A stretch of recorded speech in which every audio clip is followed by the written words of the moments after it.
السلام علیکم ورحمۃ اللہ وبرکاتہ۔ بسم اللہ الرحمن الرحیم۔ آج کی تعلیم فضائل نماز چیپٹر 1 پیج نمبر 303 سے ہے۔ تعلیم سے پہلے اللہ پاک ہمیں ہر قسم کی آفات سے، حادثات سے، سانحات سے ہم سب کی حفاظت فرمائے۔ بارشوں سے اللہ پاک ہم سب کی اس کے نقصانات سے حفاظت فرمائے۔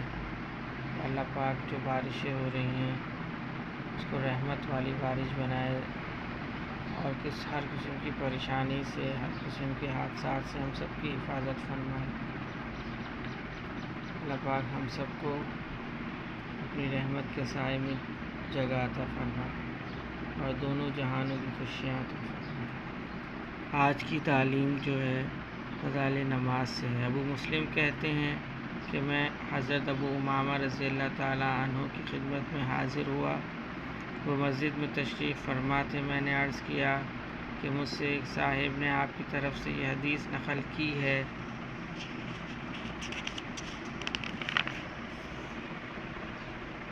کہ آپ نے نبی اکرم صلی اللہ علیہ وسلم سے یہ ارشاد سنا ہے کہ جو شخص اچھی طرح وضو کرے اور پھر فرض نماز پڑھے تو اللہ تعالیٰ جل شانہ اس دن وہ گناہ جو چلنے سے ہوئے ہوں اور وہ گناہ جن کو اس کے ہاتھوں نے کیا ہو اور وہ گناہ جو اس کے کانوں سے صادر ہوئے ہوں اور وہ گناہ جن کو اس نے آنکھوں سے کیا ہو اور وہ گناہ جو اس کے دل میں پیدا ہوئے ہوں، سب کو معاف فرما دیتے ہیں۔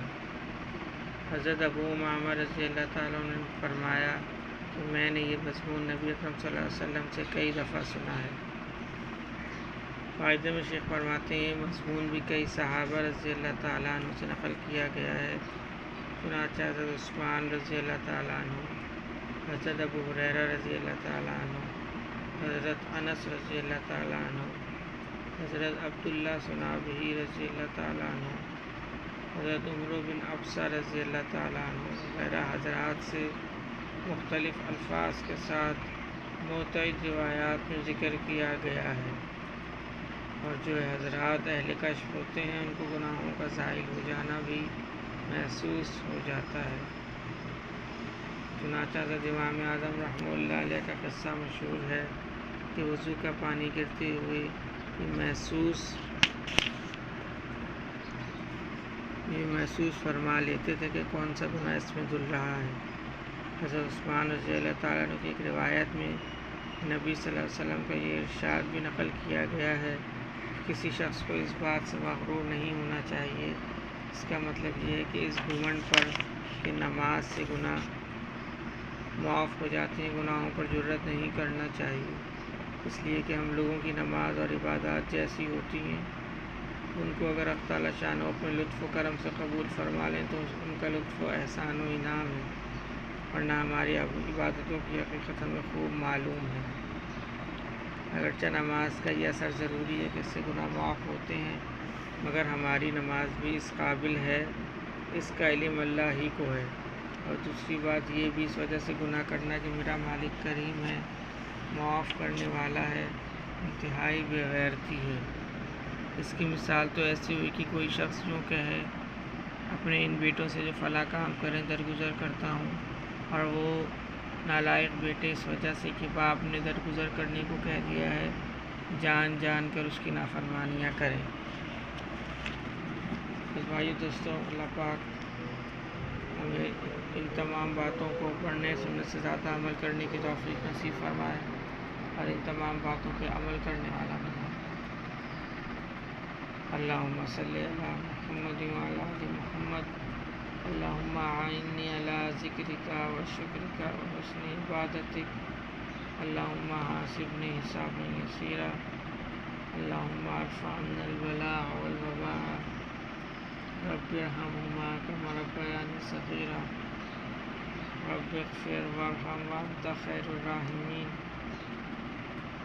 یا اللہ پاک جو مسلمان اس دنیا سے جا چکے ان سب کی بخشش و مغفرت فرما دیجیے۔ یا اللہ پاک جتنے مسلمان بیمار ہیں اسپتالوں میں، گھروں میں، ان سب کو صحت کاملہ عاجلہ و مستمرہ دائمہ نصیب فرمائیے۔ یا اللہ پاک جو مسلمان پریشان حال ہیں ان سب کی پریشانی کو ختم فرما کے راحت چین سکون عافیت کے ساتھ عطا فرمائیے۔ یا اللہ پاک ہمارے گناہوں کو معاف فرمائیے، ہمیں ہر قسم کی ناگہانی سے ہم سب کی حفاظت فرمائیے۔ یا اللہ پاک ہمارے بچوں کو نیک بنائیے۔ یا اللہ پاک تمام مسلمانوں کو ہدایت عطا فرمائیے، ہمیں بھی ہدایت عطا فرمائیے اور ہمارے آنے والی نسلوں کو بھی ہدایت عطا فرمائیے۔ یا اللہ پاک ہم سب کے گناہوں کو معاف فرما دیجیے۔ یا اللہ پاک ہمیں ہر قسم کی پریشانیوں سے، حادثات سے، ناگہانی سے ہم سب کی حفاظت فرمائیے۔ سبحان ربک رب العزت عما یصفون وسلام علی المرسلین والحمد للہ رب العالمین۔ آمین برحمتک یا ارحم الراحمین۔